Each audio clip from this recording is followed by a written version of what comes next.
bienvenidos. Hoy tenemos un montón de novedades en A Todo Cine y la verdad es que estamos encantados. La primera y más evidente es el lugar donde estamos, ¿no? Este espacio tan estupendo. Estamos en un espacio cultural toledano que se llama Vamos a montar un circo. Lleva asistiendo más o menos medio año y recomiendo a los de Toledo que vengan, y a los que estén fuera de Toledo pues ya tienen una oportunidad para venir a Toledo a conocerlo y a conocer el circo también, donde hay un montón de actividades.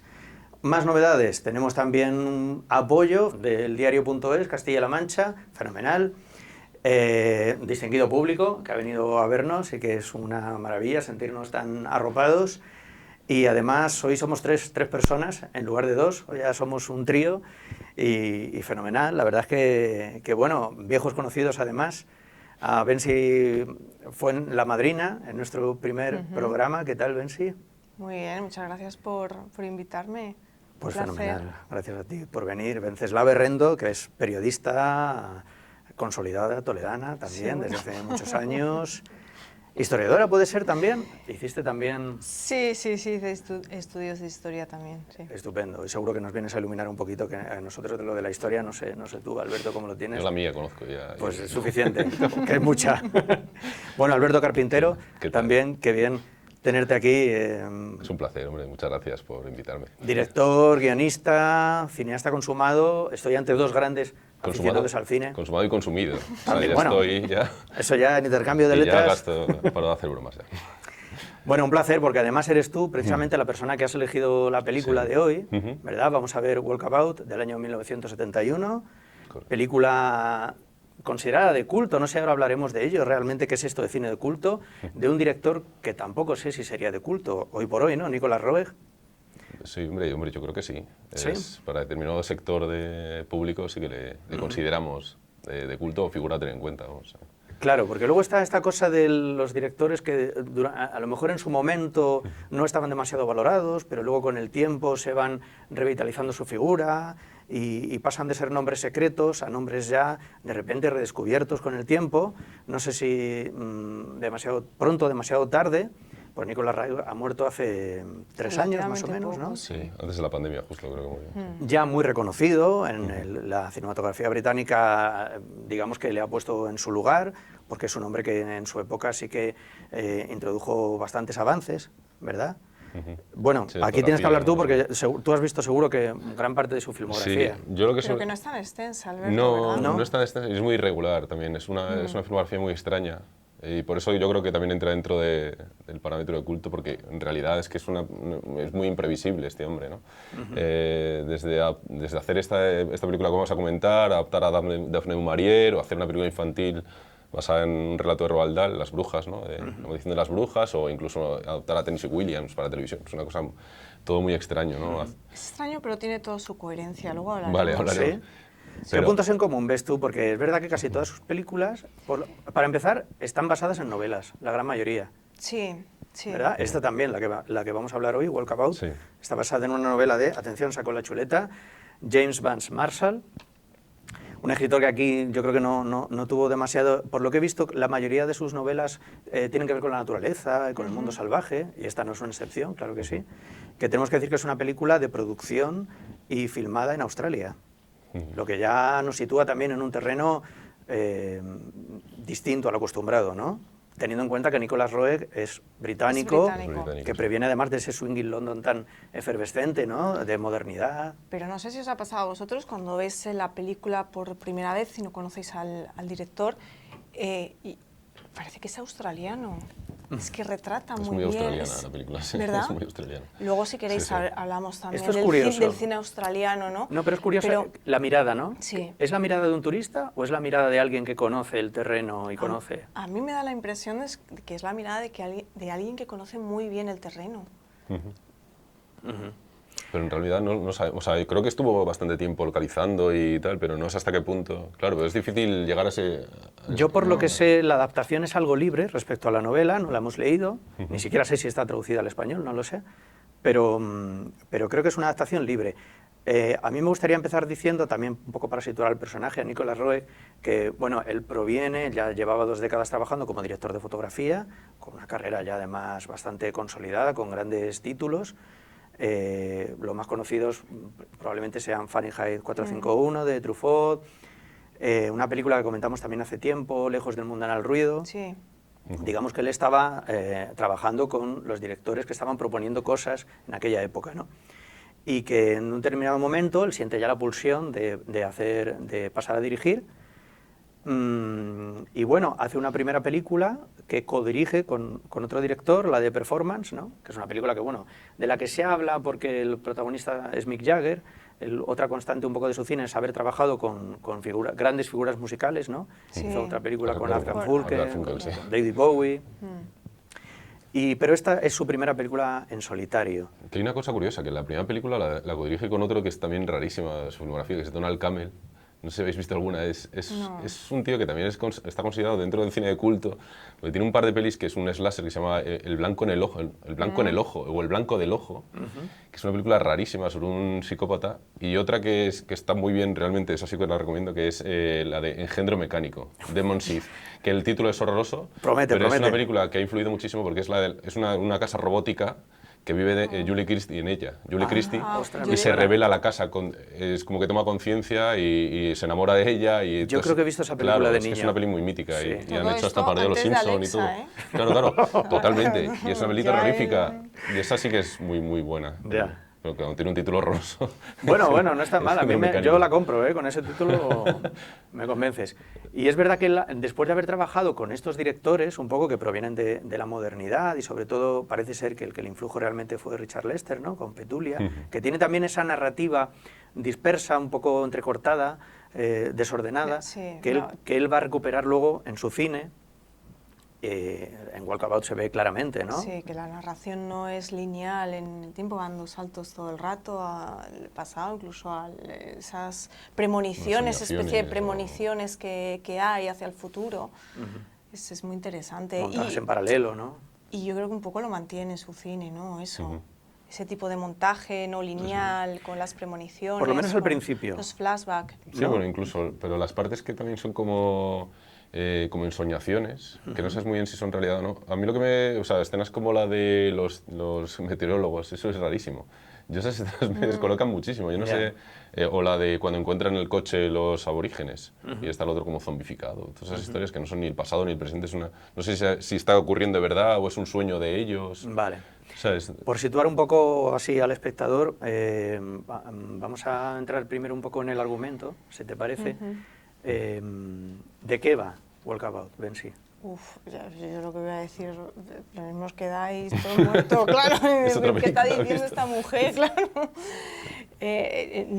Puede ir de muchísimas cosas, porque es muy rica en información y en interpretaciones. Es lo bueno de esta película, que cuando la ves te quedas, al menos a mí me ha pasado, un poco en shock. Y te da como para elucubrar muchísimo, darle vueltas a la cabeza. Pues bueno, para mí va un poco de la existencia, a 3 niveles. La existencia del propio mundo, que es como un gran cementerio lleno de vida en esta película, es la vida, muerte todo el rato, que eso es el mundo. Luego está el viaje, que es parte de la existencia, el trayecto, el movimiento, que es desde que naces también hasta que mueres, ¿no? Es un trayecto, es un viaje, te tienes que mover, tienes que sobrevivir. Y luego otro nivel de la existencia, que es el sentido de la vida. Tienes que tener un sentido en la vida, y esto creo que también lo expresa muy bien la película. En el momento que deja de tener sentido, el sentido te mueve, es la vida. Cuando lo dejas de tener, tienes que acabar con la vida, o sea, se acaba la vida. Y creo que lo muestra muy bien esta película.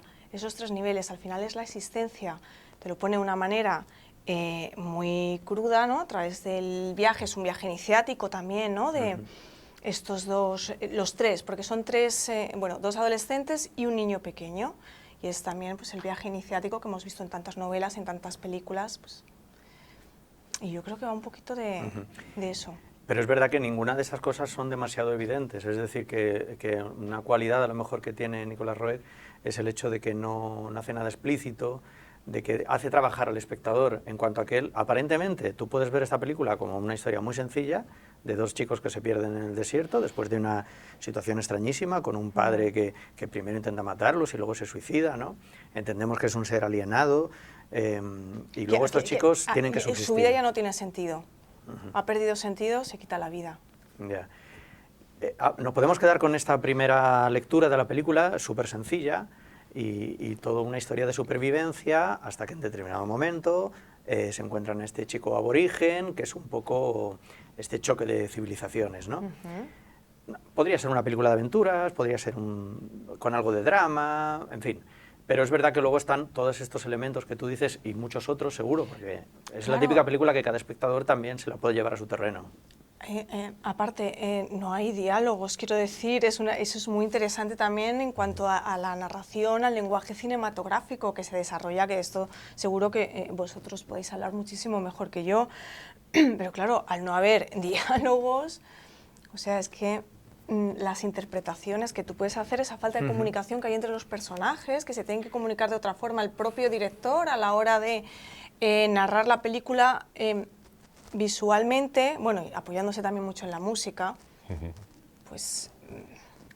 Y luego también, insisto, porque la manera en la que está contada no es la habitual. Es decir, aquí sí que hay un trabajo de montaje muy deliberado y hay una especie de juego que yo creo que eso en su momento a lo mejor no ayudó a que la película tuviera mucha difusión, porque es verdad que el cine de Nicolas Roeg nunca ha tenido ningún gran éxito de taquilla, más bien al contrario, ¿no? Que yo creo que por eso no es una figura tan conocida como otros coetáneos suyos.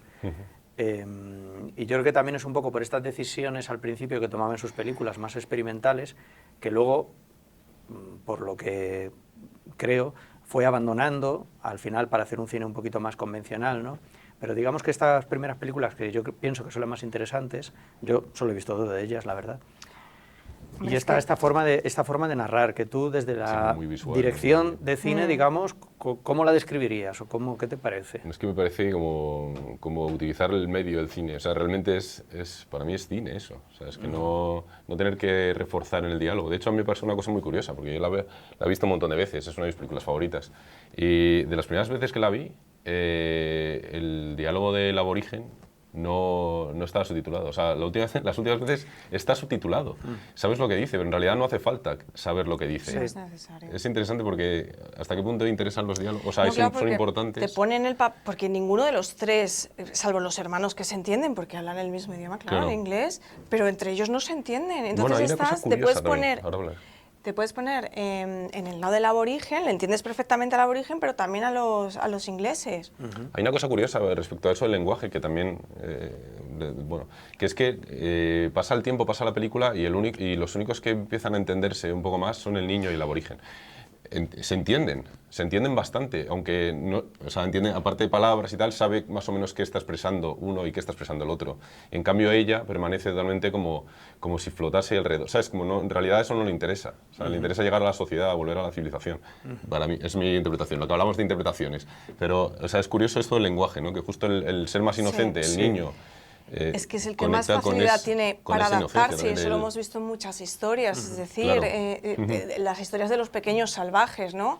Si tú de niño te pierdes en un bosque, en una selva, quizá tengas más facilidad para sobrevivir y para adaptarte. Y esto a mí me ha recordado y he encontrado ciertos paralelismos dentro de la distancia con otro director más o menos de la misma quinta, que es John Boorman. ¿Os acordáis de La Selva Esmeralda? Sí. Porque en su filmografía, tanto Boorman como Roeg tratan algunos temas igual, pero claro, Boorman mucho más comercial, un tipo de cine más convencional, y Roeg mucho más experimental, más... Aunque también con sus peros. Yo te voy a decir eso, que Boorman empezó muy experimental también. Yo, de hecho, no me imagino esta película sin que Roeg haya visto antes A Quemarropa. A Quemarropa. Que es una película que va más allá en cuanto al montaje. Sí, al montaje. No, y hay otra incluso de Boorman que no es tan conocida, que es Infierno en el Pacífico, que también es de la incomunicación, porque es el soldado americano y el soldado japonés que coinciden en una isla en mitad de la guerra, ¿no? Y no se entienden, pero al final acaban entendiéndose. También esto de... Pues a mí esto del niño, en una zona agreste igual. Me ha recordado, o sea, me ha venido a la memoria Las Selvas, otras muchas películas, ¿no? Que hay de estos temas. La Selva Esmeralda, ¿no? Es maravilla. La verdad es que es una película que es verdad que te retrotrae a muchas películas distintas y de diferentes épocas. Yo, por ejemplo, me acordaba en algunos momentos al ver esta película, sobre todo esas escenas nocturnas, también fotografiadas que es Noche Americana, pero bien hecha, ¿verdad? Y se nota que Nicolas Roeg sabía de lentes y sabía cosas. Y una película que me fascina, con la que yo encuentro también algunas similitudes, que es La Noche del Cazador. Claro, es la que yo iba a comentar. Claro, Por los animalitos, los niños, por ese los- viaje que El hacen. viaje, El cuento también. Claro. la huida de los niños al principio, Y porque tienes de aire ese ser irreal. malvado que... Porque huyen, o sea, la niña se da cuenta de que el padre los quiere aniquilar, coge al hermano y salen corriendo, y es una huida desesperada. Sí. Eso es como La Noche del Cazador, En ¿no? cualquier Y caso- es ese cuento, los animalitos. Claro, yo creo que hay un elemento muy importante y es que Nicolas Roeg no era una persona de historias. De hecho, él lo dijo varias veces. Él decía que el guión no son solo que el cine no son guiones, que el cine es cine. Y yo creo que esto se ve claramente. Yo en las 2 películas que he visto, desde luego veo a un director que está mucho más interesado en emplear un lenguaje cinematográfico, audiovisual, para proponer cosas al espectador. Creo que es un cine mucho más sensorial que narrativo, donde lo interesante para él es que el espectador sienta las mismas emociones que los personajes, ya sea por interpretación, por lo que les está sucediendo, o por cómo lo cuenta él, ¿no? Con de repente estos montajes y estas escenas dislocadas. Más que el trabajarse un guión con una estructura clásica, unos diálogos y tal, él lo dijo algunas veces, decía que bueno... Que Sí, Mankiewicz no era. desde No, luego. para nada, para nada. Y de hecho, una película, la siguiente película que hizo, la de Don't Look Now, Amenaza en la Sombra, que es una película que sí que tuvo más fama que Walkabout, aunque tampoco funcionó demasiado bien en su momento, pero a mí es una película que yo creo que lo que le falla es el guión. Y también es muy llamativa, se parece mucho a esta en cuanto a este tipo de montaje, ¿no? Y de realización. Fíjate, muy exuberante. Dices que le falla el guión, y mira qué bien que hayas elegido esta película, porque así puedo hablar otra vez de Daphne du Maurier, que me encanta. Claro, que es la autora de, Don't El Look cuento Now, original, que es el sí. título original, no en inglés, no mires ahora, ¿no? Amenaza en la sombra en español. Y es que a ella le encantaba, era de las adaptaciones cinematográficas que se habían hecho de su obra, creo que la que más le gustaba era esta de Nicolas Roeg, ni Hitchcock ni nada, esta. Y eso que dices tú que no... Y no sé, había diferencias con el relato, que no es una novela, es un relato. Yeah.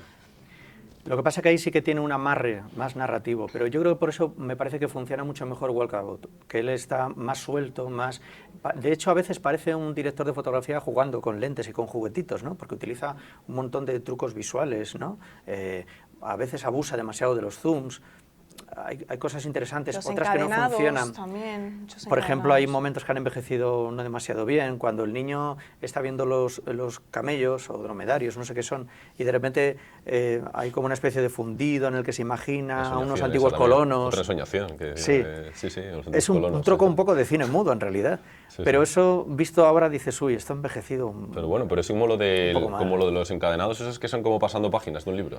Esas bueno, historias. sí, sí, pero sí, claro, sí, pero sí. es el rollo de Es- cuento que hablabas Claro. de, Sí. justo Pero ese momento es concreto que súper- está contando es- un cuento el niño. Es muy arriesgado eso. Pero como Sí, sí, son claro, momentos claro. muy aislados que luego no tienen eco en el resto de la película, da la sensación de que él está como jugando. Voy a probar esto aquí Sí, en esta está escena guay. y ahora voy a probar esto otro. Oye, pero ¿no os parece que es un poco cómo funciona la mente? Para atrás, para adelante, con proyecciones, con premoniciones, lo que intenta hacer un poco, ¿no? O de repente Bueno, estas aparte escenas con en las el- que empieza con un detalle, porque es una película muy de detalles, empieza con un detalle y bruscamente el zoom se abre y encuadra a un plano más general.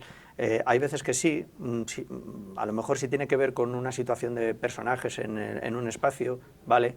Pero hay otras veces que es simplemente para acompañar una acción, pero es un poco gratuito, por así decirlo. Ese tipo de cosas yo creo que hacen que la película esté como muy enclavada en su momento, ¿no? De los 70, Año ¿no? 71. Sí. A mí me gusta, ¿eh? Pero es verdad que he visto ahora, pues ya no, no se hace eso ya. ¿Sabes? Que por otro lado la película tiene una fotografía estupenda, como no podía ser de otra manera, Claro. que de hecho es la última película que fotografía él. Oye, Nicolas pero es Roeg. cierto que él iba con la cámara, él iba grabando con la cámara, ¿no? Hizo de...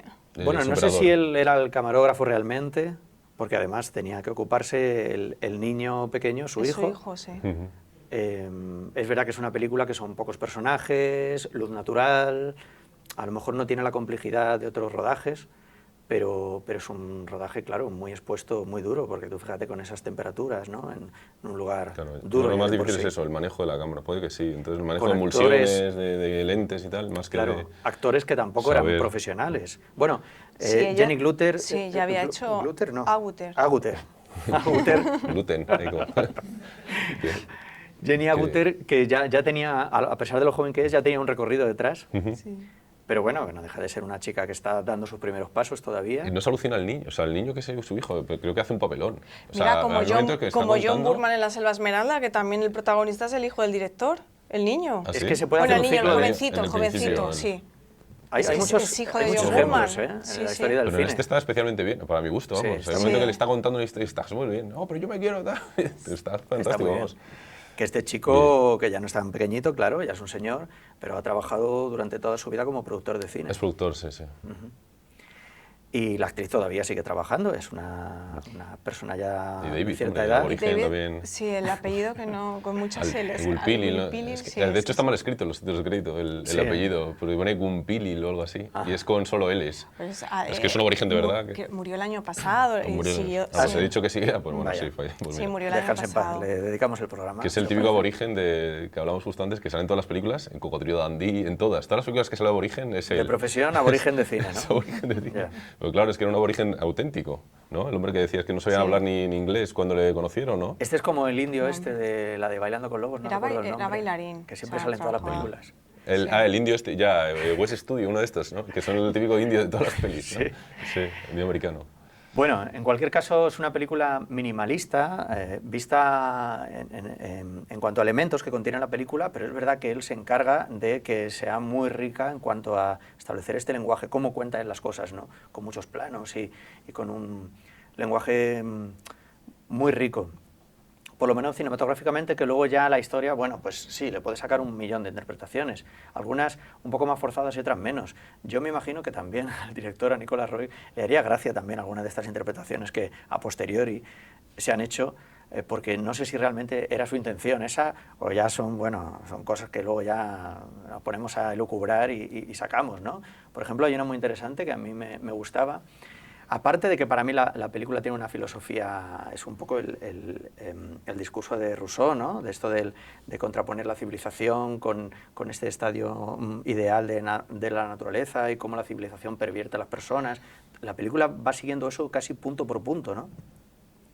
Y luego aparte también está en el aspecto mitológico, que a mí hay escenas que lo dejan bastante claro, que es un poco esta relación entre Venus y Marte, ¿no? La diosa del amor y el dios de la guerra, en este montaje en paralelo, que es una de las escenas más famosas de la película, cuando ya se está bañando y él está ahí pues cazando animales y todo esto, ¿verdad?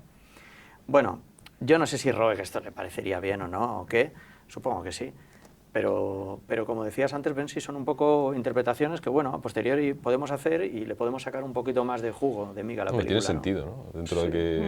Esto es lo típico que tú haces, tú narras y haces la película lo mejor que puedas y contando la historia y cosas que te sugieren y luego la gente interpreta. Oye, y ¿no? luego- Los críticos, los analistas. ¿no? Y nos Pero- parece que hay como 4 protagonistas, los 3 obvios, ¿no? Los 3 Homo sapiens sapiens y la naturaleza.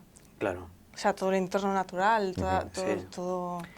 Que durante buena parte de la película está visto como una amenaza, pero de repente hay un momento bonito en el que ya, que es sobre todo a partir del momento del baño, que es el primer momento en el que ella ya está relajada y está disfrutando de ese entorno, para luego ya Bueno, lo recuperamos al final otra del todo. referencia loca, por favor, perdonadme, el agua azul. Ya, El agua azul. sabía que iba a salir. Claro. Pero es que es inevitable, Sí, sí. los que tenemos ya cierta edad, que Ya. cuando éramos niños el agua azul no era como súper Ya. popular, pues al final lo ves y es posterior Sí. el agua azul, ¿no? A esta película. Es fácil pero- identificarlos, ¿eh? Sí. Pero bueno, que digamos que al final recuperamos esta escena, en este final también un poco misterioso, porque la película sí que está como teñida de cierto misterio, ¿no? Cuando ya se supone que hay una elipsis de tiempo y ella ya es más mayor, se ha casado y el marido parece que no hay mucha comunicación entre ellos, de nuevo la incomunicación, pero porque ella sigue ensoñando todavía con este pasado Lo que idílico. nos pasa a todos, lo que pudo ser y no fue. Es que para mí es como que los únicos momentos, o sea, ella yo creo que buscaba en ese momento, no se daba cuenta de que realmente podía haber, encontrar la felicidad ahí, ¿no? Y quería volver a toda costa a la civilización. Y entonces ya años después, realmente lo que recuerda es cuando fue verdaderamente feliz con esa gente, ¿no? Claro. Esa libertad, esa... Vamos, para mí esa es la interpretación, o sea, como que Para mí echa de menos eso y está probablemente a punto de hacer lo que hizo su padre, Sí. que es quitarse la vida, ante ese mundo alienado y tal, de la civilizado y matemático. Decías tú, hablabas de Rousseau, del enfrentamiento entre la civilización y el mundo natural y no sé qué. Pero yo lo que veo en esta película es una comparación, equipara en el fondo. Sí. A las dos sociedades. Equipararlo, pero para dejar en peor lugar al mundo occidental, porque todos los blancos que salen civilizados son unos patanes, todos. Esa gente que está ahí haciendo experimentos en el desierto, Eso con que habla de los globos, meteorólogos, eso. el tipo que está en A la ver, pero mina, es que que te está pone zumbado. como si estuvieran, muchos de ellos están como chiflados, Claro, que eso yo también... son hiperviolentos. Pero ¿no os parece que ese calor sofocante de Australia? Te vuelve loco. Son como los vientos de la Mancha, Bueno. que como te venga mal... Ahora, en algún momento me gustaría hablar también de esta película, está muy relacionada con un tipo de cine, que es el cine de los 70, que es probablemente la última etapa interesante de verdad del cine norteamericano, aunque esta película no es norteamericana, sobre todo de allí, ¿no? Del famoso Nuevo Hollywood y tal, pero que fue una onda expansiva que se trasladó a sobre todo los países angloparlantes, ¿no? A Inglaterra y Australia, de nuevos directores que trataban de hacer otras cosas. Es un cine más crudo, más violento, proponiendo nuevas cosas, y que esta película comulga mucho con eso, ¿no? Algunas tuvieron éxito, otras no, y este mismo año que se hace Walkabout también se hace una película que nos entusiasma, la de Despertar en el infierno, ¿no? Waking Fright, también en Australia. También, sí. Es que, más fuerte que por eso esta digo que también tela lo de Australia, Sí. porque es Hay como algo el ahí. escenario, sí, es ideal para la supervivencia, ¿no? Por lo menos para la sociedad occidental es como la última frontera, Sí. ya el último territorio en el que escenificar la supervivencia, pero es muy curioso, vista desde el pasado, es decir, comparándolo con las sociedades aborígenas que nos retrotraen a nuestro neolítico, o con el futuro distópico totalmente, Mad Max y todas Claro. estas. Es como el escenario Sí, de muchas perfecto pulsiones. para la supervivencia Australia. Sí, porque es verdad que incluso cuando se revisa un pasado aparentemente idílico, ¿no? Con una película muy famosa, la de Picnic en Hanging Rock, de Peter Weir, otro director también un poco de esta generación, incluso cuando se recupera esta postal preciosista, ¿no? Bonita, también es para hacer una crítica a esa sociedad. Es decir, hay una serie de películas muy interesantes que se hacen en esta época, en Australia y fuera de Australia, donde se está mostrando una realidad alternativa, ¿no? Donde ya no se va buscando este escenario bonito, exótico, sino es ya un lugar de pulsiones primarias. De enfrentamientos, Y sí, lo que, al lo que final. decía ya, vida y muerte. Vida O y sea, la muerte muerte está todo el rato está todo el presente, rato, está todo el presente rato. constantemente. Y es verdad que el calor es un factor muy importante, ¿no? Porque El calor, es- sí, claro. Es que es puro desierto, ¿no? O sea, Sí. no, decías que bueno, es desierto y no es desierto, pero el calor siempre está ahí. Aunque esté en la ciudad, Sí. las escenas de la ciudad también es da sofocante calor, la es sofocante, película, sí, sí. sí. Claro, y Es ves caluroso. una cosa, como son los anglosajones, que no se quitan el uniforme del colegio, por No se favor, quitan. con las medias, la niña, pero, Además, pero ¿dónde va? más Bueno, cuando curioso se lo como quita, le cuando hace se lo quita al pues, niño se quema, se achicharra vivo. claro, y Oye, quiere que lo un preserve. meridional ya nos lo habríamos quitado todo y Ya. ya No, pero es interesante eso también que le dice que lo preserve, ¿no? Que lo mantenga bien, intacto para volver luego. Eso, de hecho, lo eso es muy mantiene. anglosajón. Sí, o sí. sea, el polite, volver con ¿no? el traje O sea, como si no está hubiese pasado nada. como si no, y ella al niño le... ¿sabes? Le pone. Y de hecho él se pone triste porque he roto una manga, tal, todo Ya. eso. Y es Ya, ya. como, pero que estáis aquí... Sí, sí. Bueno, La es un vida, escenario, muerte. claro, es un escenario que te permite llevar muchas cosas del western también al presente, ¿no? Porque a veces el paisaje es un poco parecido también. Pero bueno, en cualquier caso es un tipo de cine diferente que he visto hoy todavía sigue llamando la atención, Claro. o sea que es verdad ¿Puedo que... hacer un inciso, perdona? Sí. De esto de lo que decías de Rousseau, de las comparaciones. Hay una cosa muy curiosa, cómo plantea el origen, o sea, todo el principio de la ciudad, todo el principio, salen las clases, pero no sale la clase hablando a alguien, están haciendo ensayos de voz, entonces parece que son también como un canto aborigen que hacen y son como, y suena un didgeridoo, de esto de la, que es un instrumento australiano, y entonces parece realmente que está como intentando hacer una simbiosis extraña, ¿no? Y de hecho hay un plano que, que va de la pared a la ciudad y de la misma pared como al desierto. Sí. ¿Os habéis fijado en eso, no? Sí, Como es un una- traveling. Entonces es que quiere hacer una especie de pero en el fondo simbiosis, mira, mezcla, si sois ¿no? lo Como- mismo, sois lo mismo, pero Sí, exacto, sois lo mismo, pero- o sea, distintas culturas, pero pero unos al van final como haciendo la algo, ¿no? supervivencia es la misma y las pulsiones Y son la las vida y la mismas. muerte es lo mismo, claro. Sí, sí. Pero fíjate, yo ahí veo una influencia, en el principio, yo veo todo eso muy Godard. Yo creo También, que Rock sí, también sí, estaba también. fijándose mucho en Como el Godard. free cinema inglés también, Claro. que vienen de ahí también. Piensa Sí. que 10 años antes están haciendo el free cinema. Sí. Entonces, Y está bien que hayas comentado eso porque hemos hablado mucho de imagen, pero no hemos hablado nada de sonido y también es importante Hombre. porque esta película introduce también Sí, sí. novedades arriesgadas, ¿no?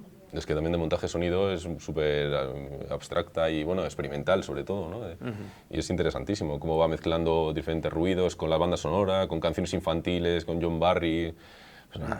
Es una mezcla, a mí me alucina toda la banda sonora en general. Sonidos electrónicos Y también, de sonidos vez en cuando mete. electrónicos, sí, sí. Que oye, contar con John Barry, o sea, que John John Barry Barry ya, quiero decir, había hecho todo 007 y tal, que era un tipo ya con cierto caché, ¿no? Sí, pero fíjate que yo creo que esta es una de sus primeras películas, que yo creo que él estaba como dejando atrás la etapa 007, aunque todavía le quedaban más películas, y está como pasando a otro tipo de música más sinfónica, ¿no? Más, de hecho, esta película, en la banda sonora, la música, muchas veces te puede recordar a Memorias de África. Sí. Él siempre manejaba unos patrones musicales que se van repitiendo a lo largo de toda su carrera, y aquí ya se adivinan cosas, ¿no? Que ya no tiene que ver con James Bond, y ya tiene que ver con lo que hizo después. Es una película, yo creo, una banda sonora como de transición, que a mí me parece que funciona estupendamente. Está muy bien, es muy, muy poderosa y que ayuda a reforzar este sensación un poco mágica que tiene la película. Sí, de cuento, porque realmente para que fuera más tipo documental tendría que haber prescindido de la banda sonora y ser más Claro, sí, sonidos de... Sí, es algo que lo hace más con relatos. Sí, sí. sí. Pero el sonido es muy ficcionado. arriesgado también. De repente poner, a lo mejor hay una escena en la que los chicos están despertando cuando sale el sol y ese despertar coincide con un sonido que parece mecánico, como de una turbina que estuviera apagándose. De repente mete elementos que no tienen nada que ver con Sí, como eso. industriales, ¿no? Sí. Es un poco para... que yo creo que es también como el recuerdo de la sociedad, ¿no? O la llamada de incluso... la llamada que vuelvan, ¿no? Un O poco jugar con las frecuencias de la radio. A veces también mete como pequeñas Ay, frases. joder, Claro, el elemento curiosísimo, de la radio Y que todo se el apague y rato. que luego cuando se van vuelva a encenderse, ¿no? Cuando vuelven a... Sí. Eso es curiosísimo. Pero eso incide también en la idea esta un poco Claro, de sí, también. la civilización, la naturaleza, ¿no? Hay un elemento que es intrusivo Sí. y es un poco la Pues, radio. sí, ya. Hay otras Te iba a veces que decir el funciona ser la humano, muerte, fenomenal. ¿no? La radio muere cuando ya tiene que morir esa situación y vuelve a la vida cuando se van ellos y vuelven. O sea, es un poco extraño. A mí como me si encanta fuese- el momento del tiroteo del padre, que está Claro. sonando una canción de Rod Stewart de Sí, fondo. sí, sí. Que me parece que funciona fenomenal. Sí, sí, sí. Que va muy bien. Tú esa escena le quitas la canción Oye, y pero no funciona igual de bien. Pero es perturbador todo eso, Sí, sí. toda esa secuencia, es sí. terrorífica, ¿eh? Qué bien filmado y montado está, Porque ¿eh? además ya los planos que va tomando, ya vas notando, aquí pasa algo. Y no se ve el Uy, tiro, uy, ¿eh? aquí- ¿Has visto que no? La mirada de él, la atención en lo que hace la niña, dices, madre mía, la que se va a armar. A mí ella me gusta Y mucho. se arma. Y se arma, sí, Me sí. gusta como actriz, creo que está estupenda. Muy bien, muy bien, muy bien. Todos. Porque fíjate que yo creo que Rock una de sus cualidades no era la de ser director de actores.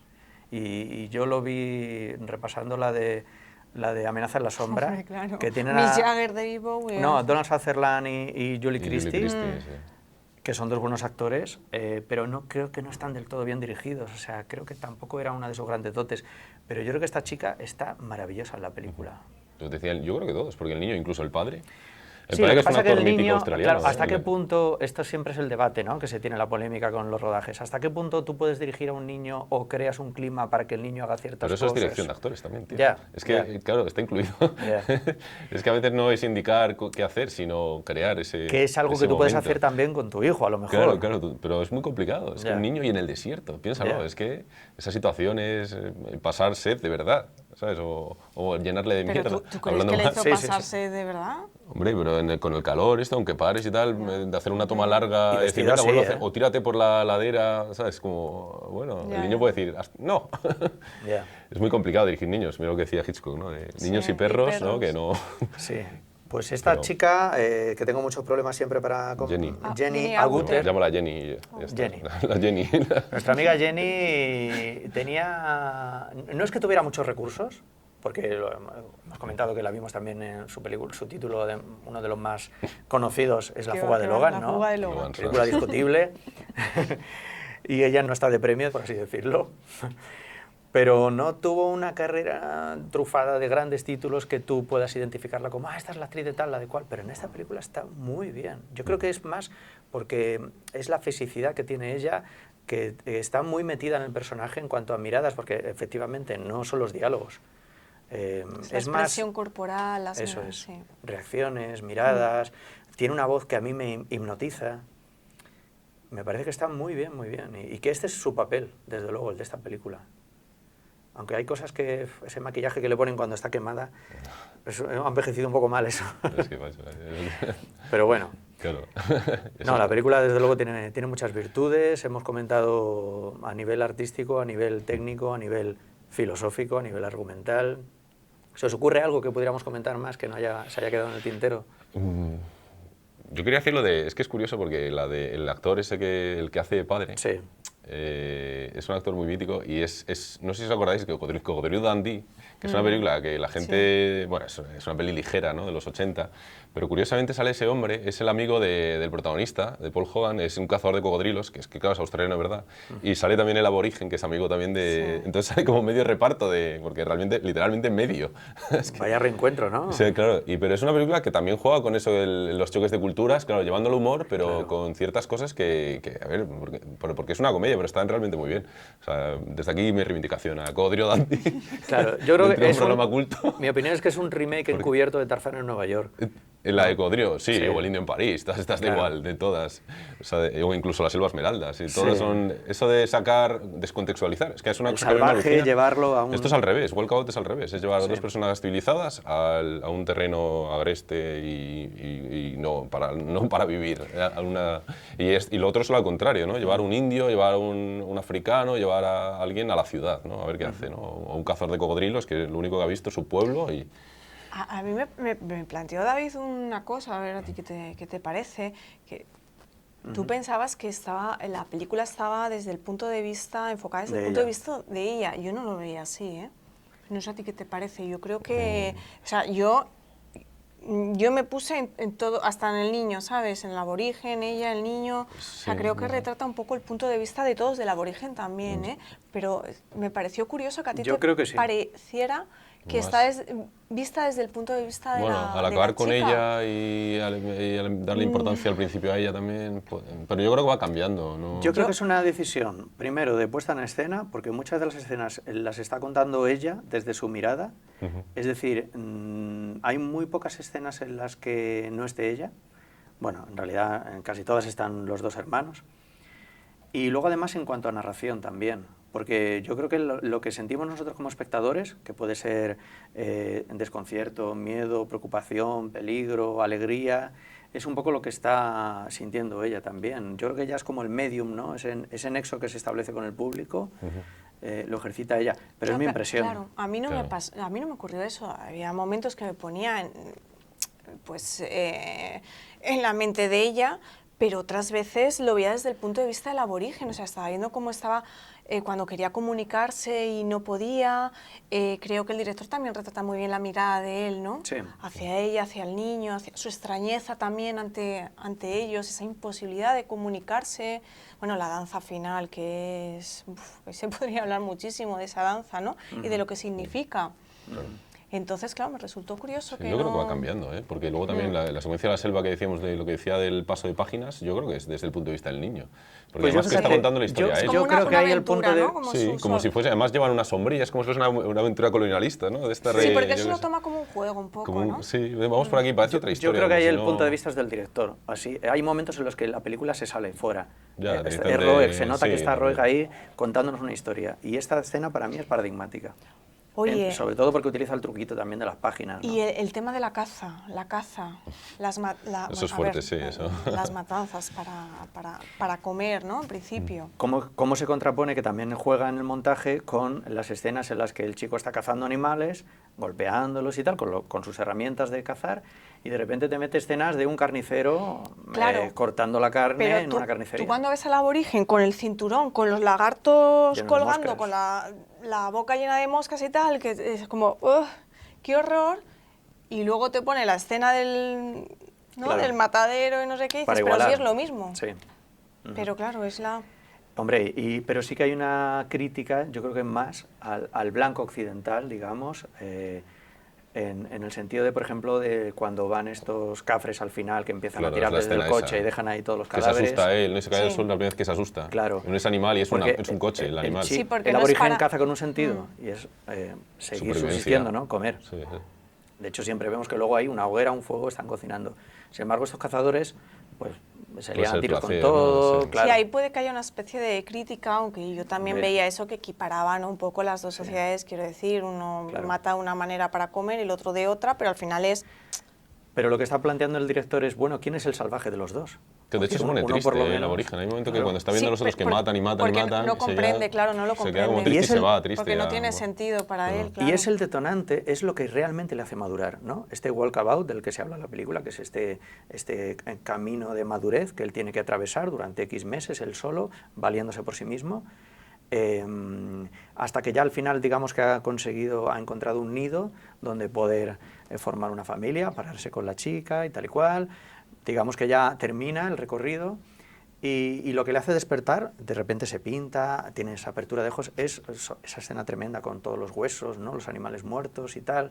Ahí hay, lo que decías tú también, a lo mejor ese híbrido entre la vida y la muerte, es lo que, digamos, ya le ha convertido, le Ya ha sitúa a él en pasado la de madurez. niño a hombre, claro. Ya está preparado para... Sí, ha aprendido lo que es la vida, ¿no? Que es sobrevivir, Claro. matar, Claro. pero que es todo uno, que es dos caras de la misma moneda, la vida y la muerte. Y perder el sentido, el rechazo de ella, ¿no? O sea, Pero- Claro, perder- ese pierde el sentido perder el totalmente, sentido, porque él igual no... que- Claro, No él entiende no- por qué... Y la película Ella no responde, claro. Claro, la película hace este cuestionamiento directo, apela al espectador para que tome sus conclusiones, ¿no?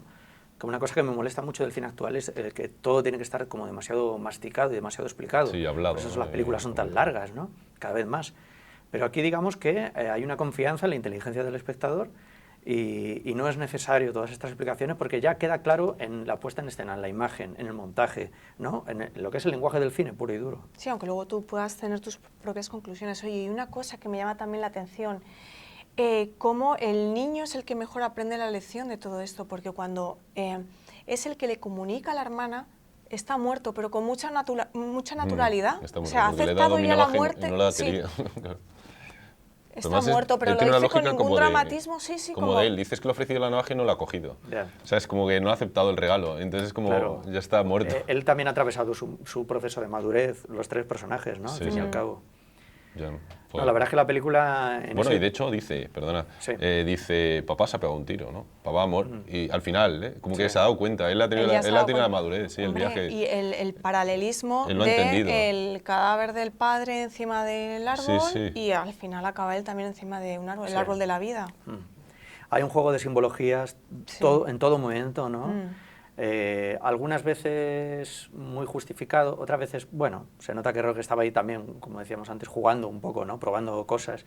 Es verdad que los años 70 es una época muy simbólica también, ¿no? Psicotrópica. Sí. También. Y simbólica, sí, sí.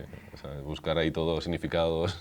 Claro, algunos... Misticismo también hay mucho de... Claro, estoy intentando recordar ahora algún momento en el que no me guste esta simbología a lo mejor demasiado evidente o demasiado facilona, por así decirlo, pero no me viene Es que no hay ninguno. muchos en esta... Yo creo que está bien usado, ¿eh? Los animales sí que muchas veces tienen cosas que decir, ¿no? Es decir... Siempre tienen cosas que decir, lo que pasa es que no los escuchamos, pero siempre tienen cosas que decir. Pero se da cuenta Roeg cómo los va metiendo en el montaje en determinados momentos para ir transmitiendo emociones y sensaciones, ¿no? Y está muy bien jugando al mismo tiempo con la música. Oye, y un recordatorio de que no sois los únicos que estáis aquí, porque esas imágenes, la cámara a ras del suelo con los Insectos. reptiles y Sí. tal, que nosotros estamos aquí mucho antes que vosotros. Y vamos a seguir. Cuando no Probablemente. Muy bien. Bueno, pues ya vamos a ir terminando. ¿Alguna otra película nos recomendarías de este director? La verdad es que Roeg, yo creo que las tres que me gustan son... bueno, no hemos hablado de la de El hombre que cayó a la tierra, que es de David Bowie. Es una peli muy interesante también. Pero él, ¿ves? Siempre habla como del extrañamiento Sí, de, sí, un, de alguien que llega a un un elemento personaje extraño, que está claro. en un lugar que no se ubica, que no... Claro, y en ese caso también Venecia, en la de Sí. Amanece en la sombra. Yo creo que en todas, incluso La maldición de las brujas, Sí, en la adaptación de Roald Dahl, a mí me también. parece que está muy bien También. esa película. Es infantil, pero tiene ese punto además turbio que ya no tienen las pelis actuales infantiles, que te puede incluso asustar, ¿no? O dar miedo si la ves de niño. Y a mí, bueno, hay una también curiosa que es, narra como el encuentro entre La noche en teoría que supuestamente pasaron Einstein y Marilyn Monroe. Ah, sí. Y es, no me acuerdo cómo se llama esa película ahora mismo. Pero esa es muy loca. Esa es muy loca, pero y bueno, el montaje es loquísimo también, pero también es interesante. ¿Eh? A mí esa, que sale su mujer, que es Teresa Russell, que bueno, durante muchos años fue loca su o mujer. no? Porque Marilyn tenía un Claro, coeficiente un coeficiente intelectual muy alto, Sí, ¿eh? sí, supuestamente en esa noche de hotel hablaron de todo, ¿sabes? Se midieron las mentes, ¿no? Einstein y Marilyn Monroe, pero vamos, es una peli también muy original y yo creo que sí que hay que meterse y darle una oportunidad al Roeg porque luego hay decepciones, pero en general es interesante. Yo creo que es una bala de pólvora que se quemó demasiado rápido. Yo creo que tenía lo que tenía que expresar, que era mucho, lo hizo en sus primeras películas. Y es verdad que luego ya se fue diluyendo. Y era muy... Sí, esta fuerza bruta, como por ejemplo también otro que me encanta es Ken Russell. Ajá. Ken Russell es otro que igual, en las primeras películas era una fuerza del universo, un volcán, y luego ya poco a poco, como le fueron ahí metiendo machete Pero es que, y tal... claro, hay que comer. Hay que comer, entonces esa libertad se va y acabas pues quedándote flojito. Claro. Ya. Es que incluso ahora esta película, que también lo hemos hablado fuera de... habría gente que ahora se llevaría las manos a la cabeza y diría, sí. pero por Dios, qué barbaridad. Pero, Sí. Pero eso es lo que me encanta de este tipo de cine de los años 70, que es un cine tan transgresor que todavía hoy nos sigue incomodando o sorprendiendo o maravillando, ¿no? Hay películas como, bueno, las míticas Taxi Driver, El Padrino, son como el canon, ¿no? Tiburón, digamos, estos grandes directores que de repente resurgieron en estos años. Eso digamos que sería la primera fila, pero estos otros directores de los que hemos hablado también, entre los que está Nicolas Roeg, yo creo que hicieron cosas muy interesantes que a lo mejor luego no desarrollaron carreras tan largas, pero que también pusieron ahí como su granito de arena, ¿no? Para contar cosas y contarlas desde otro punto de vista, desde otro modo, ¿no? Sí, y siempre hecho, experimentando. Ha influido, ¿no? En muchos directores más comerciales. Y eran directores también muy cinéfilos, en el sentido de que ellos también habían mamado mucho. No hemos comentado nada de Eisenstein, pero esta película tiene un montaje intelectual en muchos momentos que es el de Eisenstein, el de las películas de cine ruso de los años 20 y 30. Está ahí, es evidente que él lo había visto. ¿No? De las caras con secuencias, eso sí que es curioso verlo, ¿no? Y los montajes en paralelo también, para ir contando cosas también, ¿no? Este montaje intelectual en el que una idea más otra idea está creando una tercera idea, ¿no? Claro. Sí. Esto es muy interesante, es decir, muchos de estos directores, no era el caso de Roeg, pero sí de muchos otros, habían aprendido en escuelas de cine. En el caso de Roeg sí que tiene esa formación más clásica, más de haber empezado por el escalafón más bajo de los rodajes, hasta ir subiendo, director de fotografía, al final dirige. Digamos que él proviene de una tradición más clásica en este sentido, pero muchos de sus coetáneos habían aprendido cine en las escuelas de cine y por eso ya también tenían todo ese bagaje más teórico que luego intentan llevar a la pantalla, ¿no? Y nos cuentan esta cantidad de cosas. Muy bien. Bueno, pues qué bien. Yo sabía que esta película iba a dar mucho de sí. Qué bien que la hayas elegido, porque es una película de la que no se habla demasiado, yo creo, a pesar de que ha sido más reivindicada con el tiempo, ¿no? Hasta hoy por hoy. Sí, pero yo creo que hay mucha gente que la desconoce, ¿no? También es una pena, por eso está bien hacerles llegar. Merece la pena, sí. Hay otros títulos más reivindicados, pero personalmente... Sí, hay ciertas películas de los 70 que decías, ¿no? También la de Waking Fright, esta que decías, sí. o Carga Maldita de William Friedkin, que fueron en su día malditas, literalmente. Sí. O la vieron muy pocas veces y como que las enterraron, sí. ¿Sabes? Y ahora las están rescatando, y las están remasterizando y haciéndolas llegar, y creo que son interesantísimas, vamos. De hecho, son las gemas realmente de los 70, las gemas ocultas, sí. Porque El Padrino y todo eso, evidentemente. Pero vamos, que... Pero es una época envidiable, porque yo insisto que yo creo que esta fue como la última época en la que se hizo un cine realmente libre a nivel industrial, no a nivel de underground, a nivel de cine independiente, como se puede hacer ahora, ¿no? Sino, digamos, donde estos dos mundos no estaban tan separados y estaban juntos, bueno. Claro. Bueno, pues fenomenal, que muchas gracias por haber venido, por haber compartido esta película tan interesante. Gracias también al público que ha estado escuchando pacientemente. Seguro que ellos tienen un montón de teorías y opiniones también. Y igual que los espectadores, a los que esperamos en el próximo programa. ¿Cómo se dice? Los que escuchan podcasters, no sé cómo va este rollo, pero bueno, también para oyentes, esa gente... Tío, oyentes. Claro, oyentes, es verdad. Déjalo ahí. ¿Para qué inventar palabras nuevas? Claro. Bueno, pues gracias a todos ellos, al ser humano en general. Y bueno, algunos. Algunos, ¿no? No todos, no muchos. Venga, vamos rebajando. Bueno, pues insisto, muchas gracias. El diario.es, Castilla-La Mancha, y nos vemos en el siguiente programa. Salud y cine.